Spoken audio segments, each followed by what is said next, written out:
बात 1950 की है। कोरिया में युद्ध अपने चरम पर था। 2 अक्टूबर 1950 की आधी रात को चीन के तत्कालीन विदेश मंत्री झोउ एनलाई ने बीजिंग में भारतीय राजदूत को समन किया और संदेश दिया कि अगर अमेरिका ने कोरिया में 38 पैरेलल लाइन को पार किया तो चीन हस्तक्षेप करेगा। भारतीय राजदूत ने पूरी बात प्रधानमंत्री जवाहरलाल नेहरू को बताया। नेहरू ने यह संदेश तुरंत अमेरिकी राष्ट्रपति ट्रूमैन और ब्रिटेन के प्रधानमंत्री एटली तक पहुंचाया। उस वक्त नेहरू के संदेश को अमेरिका ने गंभीरता से नहीं लिया, जिसका नतीजा ये हुआ कि चीन भी युद्ध में कूद पड़ा। युद्ध करीब 3 साल से ज्यादा लंबे समय तक चला और करीब 30 लाख लोगों की मौत हो चुकी थी। लेकिन अंत में नेहरू ने कोरिया युद्ध रुकवा दिया। आखिर कैसे भारत के प्रधानमंत्री ने कोरिया युद्ध को रुकवाया, चलिए आपको पूरी कहानी बताते हैं। 1904-05 में कोरिया पर कब्जे के लिए जापान और चीन के बीच भीषण युद्ध हुआ। जापान ने जीत हासिल की और कोरिया पर कब्जा कर लिया। लेकिन 1945 में दूसरे विश्व युद्ध में हार के बाद जापान को कोरिया छोड़ना पड़ा। जापान के छोड़ते ही कोरिया 2 हिस्सों में बंट गया। उत्तर कोरिया में सोवियत सेना और दक्षिण कोरिया में संयुक्त राष्ट्र की सेना लगाई गई।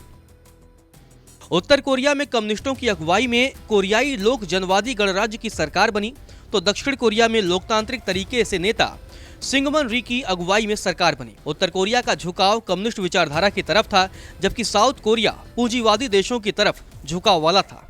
उत्तर कोरिया ने 25 जून 1950 को 38 पैरेलल लाइन पार करके साउथ कोरिया पर हमला कर दिया। कोरिया में युद्ध शुरू होते ही दुनिया की नजर यूएन यानी संयुक्त राष्ट्र पर टिक गई।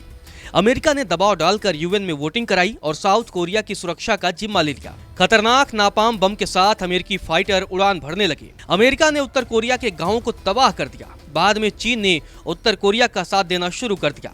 वहीं सोवियत संघ भी नॉर्थ कोरिया को हथियार दे रहा था।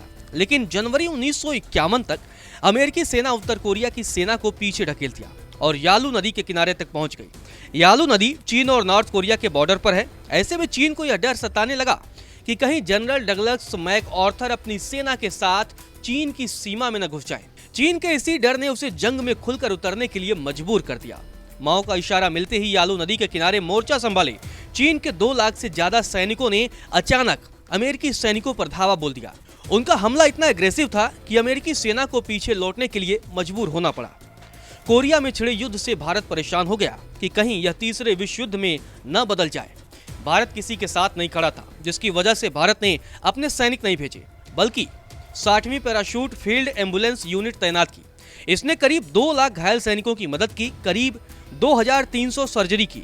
इस दौरान भारत लगातार शांति समझौते की विफल कोशिशें करता रहा। 1952 में एक उम्मीद जगी। जंग का कोई नतीजा नहीं निकल रहा था, इसीलिए दोनों पक्षों ने बैठक की, जिसमें कई मुद्दों पर सहमति बनी। लेकिन 1,70,000 युद्धबंदियों पर विवाद बना रहा। यहीं पर भारत की मजबूत एंट्री होती है। समाधान निकालने के लिए नेहरू ने विशेष राजदूत वीके कृष्ण मेनन को अपॉइंट किया। वीके मेनन ने एक बेहतरीन प्रस्ताव तैयार किया। उन्होंने कहा कि युद्ध बंदियों के लिए कमीशन बनाया जाए। जो बंदी वापस लौटना चाहते हैं उन्हें जाने दिया जाए, जो नहीं जाना चाहते उन्हें यूएन की कस्टडी में रखा जाए। जनरल असेंबली ने यह प्रस्ताव मान लिया, लेकिन सोवियत तैयार नहीं हुआ। नतीजा फिर से जंग छिड़ गई। लगातार कोशिशों के बाद नॉर्थ और साउथ कोरिया ने 1953 में युद्ध विराम पर साइन किए। हालांकि युद्ध बंदियों का मुद्दा अभी भी बना हुआ था। एक नई कमेटी बनी, जिसकी अध्यक्षता भारत को दी गई। कई देशों ने इस पर सवाल भी खड़े किए कि क्या भारत इतना बड़ा टास्क पूरा कर पाएगा, लेकिन भारत ने कर दिखाया। सभी 1,70,000 युद्ध बंदियों को एक कैंप में रखा गया। जनरल थिमैया के नेतृत्व में भारतीय सैनिक तैनात थे। अलग अलग बैच में सैनिकों को उनके घर पहुंचा दिया गया। हालांकि जंग के बाद करीब 22,000 सैनिकों ने घर लौटने से इनकार कर दिया। उनकी कस्टडी भारत को मिल गई। अलग अलग ग्रुप्स के सौंपने के बाद भी 28 बंदी बच गए थे, जिन्हें सेना भारत ले आई। इस तरह भारत की एंट्री के बाद कोरिया युद्ध समाप्त हो गया। नमस्कार, मैं हूं मानक गुप्ता।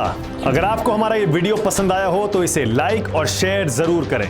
और हाँ, हमें सब्सक्राइब और फॉलो करना ना भूलें, ताकि आप देश और दुनिया की कोई खबर मिस ना करें। तो जुड़े रहिए हमारे साथ और देखते रहिए न्यूज़ 24।